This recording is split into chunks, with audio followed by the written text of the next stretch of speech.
Hello hello जय जगन्नाथ समस्त को मोर गोटे न्यू मिनी ब्लॉग को आपको वेलकम माने मु पिठा खाई बोली कही बोली पुणी तालर पोड़ पिठा मम्मी आज देती देखो कौन सब देखो ये कौन देती गोटे टिफिन रे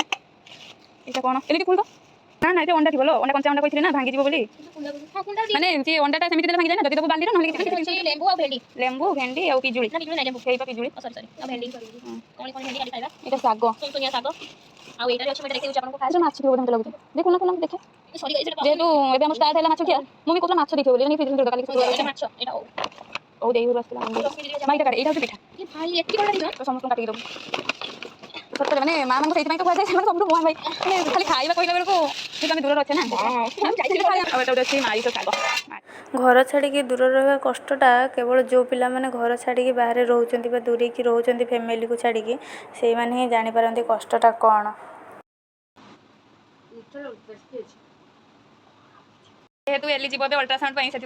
से दुखित अच्छे जे पिठा खाई पारे कि मुझे टेस्ट करी कहूँ तुम बाहर जिते भी जिन खाओ घर माँ हाथ ठार माँ हाथ रोषे ठार सब किसी फिका पड़े तागे आउ पिठा मोर तो पड़पिठार फेवरेट से तो टेस्टी भल मंद दिन एक्चुअली मो मम्मी को बहुत मिस करे कारण आम बाहर रोचे किसी भी करें सतरे बहुत मिस करुँ मम्मी कारण माँ मान जगह तो कहीं नहीं पारे आ सबुठ महान आम घर थिला बेले बहुत किसी जिनस करके आमको कहते एटा खा सेटा खा सेटा खा बाकी से इच्छा हुए कि बाहर थिला बेले से कहवाई ही कहीं न था से फिल हुए माँ कौन दूर रही आम मैंने जमी फैमिली मेम्बर को मिस करूँ से भी आमको से मिस करती भिडियोटी भल लगुले लाइक शेयर सब्सक्राइब करेंगे।